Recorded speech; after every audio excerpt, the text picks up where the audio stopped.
Assalomu alaykum hammaga. Ikkala Gruziyaga kelish haqida endi xudo xolisi juda ham tushunarli qilishga harakat qilaman, bir video tayyorlayman va o'zim tushunganimcha sizlarga tushuntirib beraman. Bu degani o'zingizlar qo'shimcha izlanib ko'rsanglar bo'ladi degani va xo'p, aynan ishga kelish bo'yicha harakat qilaman tushuntirishga. Ishga keluvchilar ko'pchilik qanaqa qilyapti? O'zi ishga keluvchilarni aslida qanaqa bo'lish kerak tartibi desanglar, viza qilish kerak. Aslida viza qilish kerak. Vizani bu yerda ish beruvchidan приглашение, ya'ni taklifnomada taklifnoma olib vizaga topshirishlar kerak. Viza chiqsa keyin kelishinglar kerak aslida. Lekin juda ko'pchilik qanday kelyapti desanglar, ko'pchilik sayohat maqsadida kelyapti. Chunki ko'rib turibsizlar, bu yoqda dengiz, bu yoqda mana city shaharlari juda ham sayohat bor. Hozir ayniqsa mehmonxonalar уже to'lishni boshlagan, yangi bayram arafasi ish qilib turist sifatida kelishlar kerak. Turist sifatida kelayotganlarni ham kimlardandir shubha qilsa, taxminan %10%ni menimcha qaytaryapti, taxminan. Bu qaytarish faqat O'zbekiston uchun emas, ko'p deyarli hamma davlat uchun. Kimniki bular o'ylasaki ishga keladi yo ishda qolib ketadi deb o'ylasa, bular ham maksimalni qaytarishga harakat qiladi. Sizlarga endi turist sifatida kelish uchun bir ikkita maslahatlar berib o'taman. Bu qanaqa qilib o'zingizlar qilsanglar bo'lish haqida. Ya'ni bu realniy maslahatlar. O'zimni sayyohlik agentstvom bor. Shundan kelib chiqib sizlarga sayohat paketini qanday rasmiylashtirish va qanaqa kelish haqida qisqacha ma'lumotlar berib o'tishga harakat qilaman. Xo'p, akalar, buni bekorga ochib qo'ymadim. Bu yerdan sizlar bordi keldi bilet olishlar mumkin. Toshkentdan qayerga desanglar, taxminan Tbilisiga olishlar mumkin masalanda. Xo'p. Tbilisi. Tbilisiga bilet ko'ramiz. Iloji boricha bordi keldi bo'lgan yaxshi. Bu biletlarimiz aytaylik pust 30 ga deylik.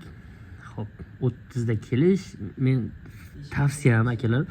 Tavsiyam juda ko'p muddatga olmanglar. 5 kun, 4 kunga olsanglar ham bo'ladi. Masalan, 30 dan aytaylik 3-gacha. Chunki bunda sizlarga qulay tomoni aytaylik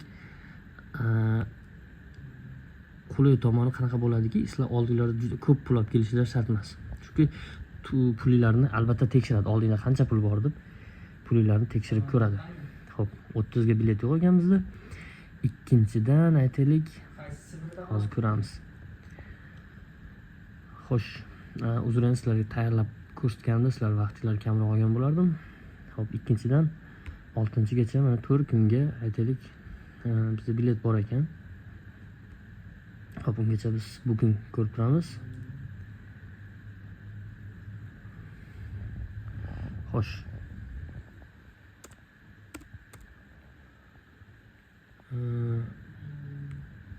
Taxminan booking ko'rib turamiz. Booking nimagaligini ham hozir tushuntiraman.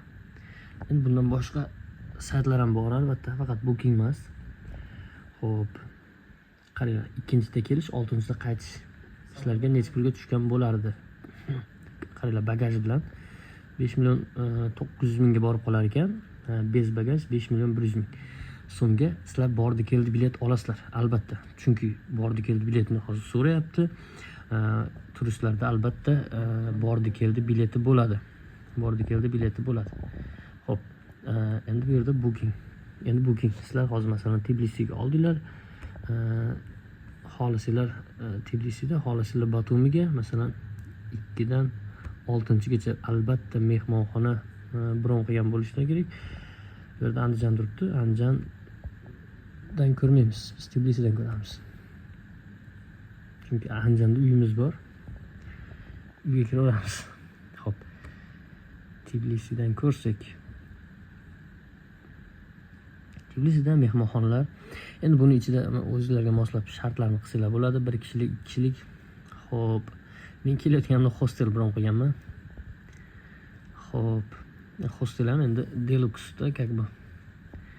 Xo'p. Bu yerda dollarni ko'rsatyapti ekan bizga. 4 kunga o'rtacharoq mehmonxonani yoki arzonroq mehmonxonani bron qilsa bo'ladi va bitta narsa bor, bilishinglar kerak bugun. Bepul bron qilsa bo'ladi bunda. Bepul bron qilsa bo'ladi va kartalarni kiritgan bo'lsangiz shtrafini to'laysizlar. To bir kirib kelib bu vaqtda sizlar hostelda bo'lmasanglar shtrafini to'laysizlar. Shtrafi ham qanchadir juda ham ozroq pul chiqishi mumkin. Yoki to'liq pulga sotib olishlar ham mumkin hostelda. Yani mehmonxonada yana ham bir ishonchliroq bo'lishdi. Men aynan mana shu mehmonxonada olganman, mana shu xona menga berildi degan ma'noda. Ishqilib bu narsalar tushunsalar juda ham yaxshi, tushunmasanglar sayyohlik agentstvolari yoki aviakassalardan olsanglar bo'ladi bu narsani taxminan tersinglar bo'ladi. Yoki yana bitta narsa qaranglar. Bordi keldi bilet, mehmonxona va tibbiy sug'urta. Tibbiy sug'urta 2026-yildan majburiy. Busiz shtraf bo'ladi. Hozir ham bo'lsa yaxshi, bo'lmasa majburiy emas edi. Endi majburiy. Xo'p. Yoki sayyohlik agentstvolaridan borib kurslar bo'ladi. Sizlar taxminan nimasi bo'ladi? Premium hamma narsasi ichida bo'lgan, bordi keldi, bilet, mehmonxona, sug'urta hammasi ichida bo'lgan anaqalarni tayyor tur paket zakaz qilishingiz mumkin.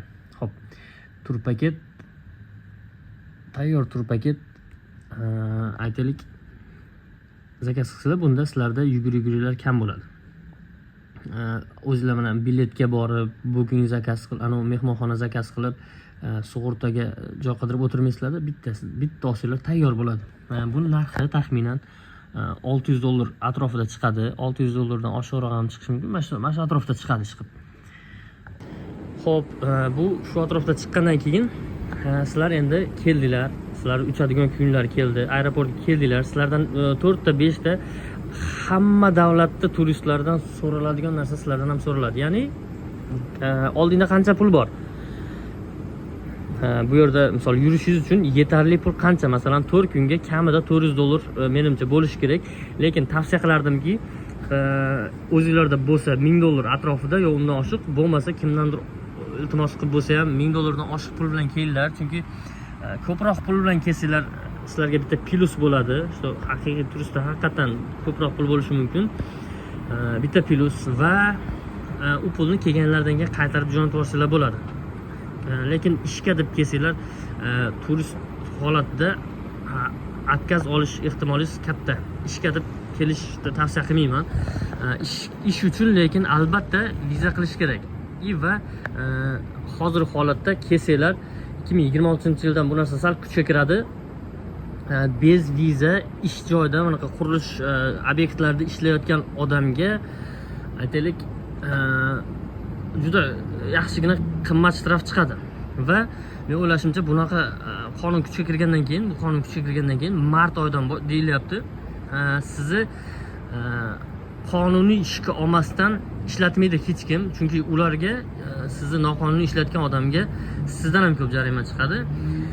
Xo'p, kelib turistlik asosida kelib legallik qilib olsangiz bo'ladimi desiz? Ha, ko'pchilik qilyapti, bo'ladi.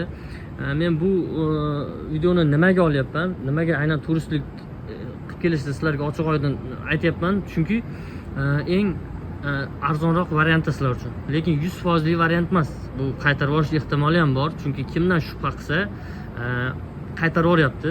Misol ishda qolib ketishi mumkin. Bu bola keladi, shu yerda ishlab qolib ketishi mumkin degan shubha tug'ilsa, unda sizni kirgizmaydi, qaytarib oladi. Lekin siz haqqingizni talab qilishingiz mumkin. Mana meni qo'limda original narsalar turibdi. Hamma yo'q original. Nimaga kirgizmayapsan? Pulim ham bor, men turistman, borib ko'rib kelmoqchiman deb harakat qilib, hali ket desa qaytib ketmasdan oxirigacha tursanglar, xudo xolasa bo'ladi. Lekin men aslida tavsiya qilardimki, birinchi o'rinda qurilish bilan taksichilik ishini aytdim sizlarga. O'tgan videomda sal aktualroqdir. Qolgan narsalarda bularda misol tilini tushunmaysiz, yozgan yozuvlarini tushunmaysiz, o'zlariga ham oyliklar juda past. Qolgan sohalarda qurilish bilan taksida sal pul ishlasanglar bo'ladi. Qurilishda ko'proq pul ishlaysiz. Xo'p, qurilishga kelgandan keyin shu aytganda legalni ishlaysiz va bitta narsa bahordan kelishni tavsiya qilaman akalar. Bahordan kelinglar, chunki sezon qurilishda ham boshqada ham bahorda boshlanadi. Qishda kelib ham sovuqda o'tib kasal bo'lishni kerak yo'q. Taksi ham uncha ko'p pul topmaydi hozir qishda. Keyin qurilishda sezoni ham keladi. Bu yerda qurilishga ishlar juda ko'p chiqadi, xudo xolasa. Xo'p, mana shunaqa. imkon qadar tushuntirishga harakat qildim. Agar nimadir tushunmagan bo'lsalar, albatta kommentda yozinglar. Maksimal harakat qilamanki javob qaytarishga. Lekin baribir maqsadingizga qarab qonuniy yo'l bilan kelishni tavsiya qilardim. Hammaga omad, sog' bo'linglar.